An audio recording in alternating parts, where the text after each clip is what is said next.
اگر شہر کے لوگ ہمیشہ کے لیے گاؤں اور گاؤں کے لوگ شہر رہنا شروع کر دیں تو کیا ہوگا؟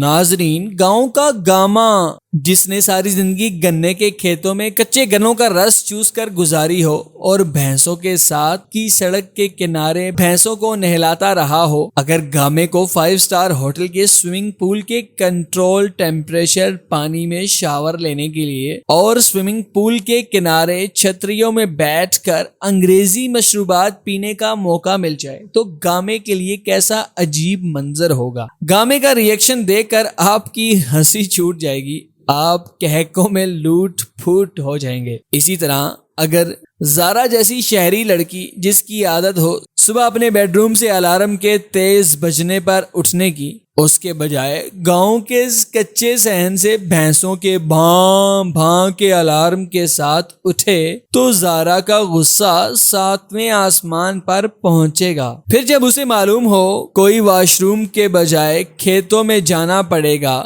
تو وہ تقریباً غصے سے پاگل ہو کر رو پڑے گی۔ اس وقت ساری دنیا میں 65% آبادی گاؤں میں رہتی ہے اور 35% آبادی شہر میں رہتی ہے۔ اگر حادثاتی طور پر شہر کے لوگوں کو گاؤں میں رہنا پڑ جائے یا گاؤں کے لوگوں کو شہر ایک دن رہنا پڑ جائے تو ان کے لیے ذہنی طور پر نئے لیونگ سٹائل کو اڈاپٹ کرنا انتہائی مشکل ہوگا، کیونکہ انسان ذہنی طور پر جس ماحول میں پرورش پاتا ہے اس میں رچ بس جاتا ہے۔ لیکن ایک سائنسی تحقیق کے مطابق گاؤں کے لوگوں میں 68% یہ قابلیت ہوتی ہے کہ وہ 6 ماہ کے اندر شہر کے ماحول سے آشنا ہو جاتے ہیں، مگر شہر کے لوگ گاؤں کے ماحول میں 6 ماہ میں صرف 14% ایڈجسٹ کر سکتے ہیں، کیونکہ شہر میں عیش و عشرت کا ہر سامان ہوتا ہے۔ کتنا ہی دور کیوں نہ جانا ہو، موبائل ایپ کے ذریعے کار گھر کے دروازے پر پہنچ آتی ہے، مگر گاؤں میں سواری کے لیے یا تو کامے کی کھوتا گاڑی ہوتی ہے یا کوچوان کا یکا ہوتا ہے۔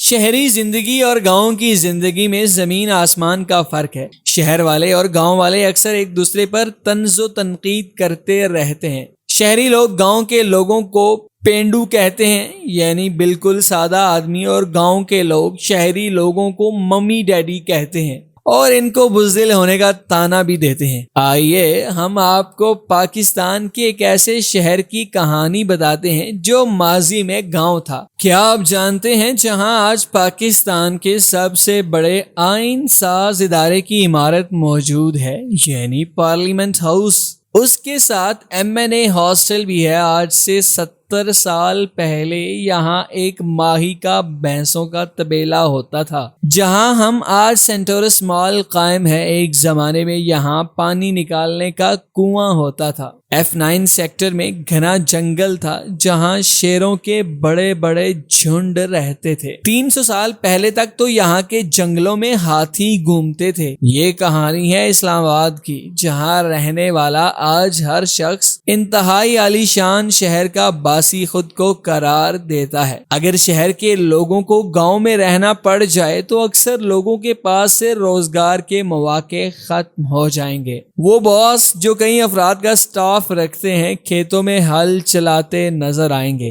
وہ خواتین جو میک اپ اور جدید فیشن سٹائل کی عادی ہیں، ان کو اپنے ہی ہاتھوں سے جانوروں کے گوبر کے اوپلے تھاپنے پڑیں گے اور جنگل سے لکڑیاں کاٹ کر لانا پڑیں گی، جس سے ان کے نازک ہاتھ پاؤں پھٹ جائیں گے اور وہاں سے خون جاری ہوگا۔ شہر کے لوگوں کے نام بھی تبدیل ہو جائیں گے، جیسے مسٹر نور الدین سے نورا، مسز رشید سے رشیدہ وغیرہ۔ کھانے پینے شہر کے بچے جب سکول جاتے ہیں تو بہت بن ٹھن کر نکلتے ہیں۔ اس کے علاوہ گھر میں بھی شہر کے بچوں کو کپڑے برانڈڈ ہی ہوتے ہیں اور کھیلنے کے لیے جدید سائیکلیں ہوتی ہیں، مگر جب یہاں بچے شہر سے گاؤں کے بچے بن جائیں گے تو کالا ملیشیا کا لباس ہوگا اور شام کو گلی ڈنڈا سے ہی یہ کھیل پائیں گے۔ اگر گاؤں کے افراد شہر کے لوگوں کی طرح رہنا شروع کر دیں تو کچھ ایسے ہی مناظر ہوں گے، جیسے گاما مسٹر گاما ہو جائے گا اور صبح اپنی کھوتی پر کھیتوں کو نکلنے کے بجائے کالی کار پر نکلے گا۔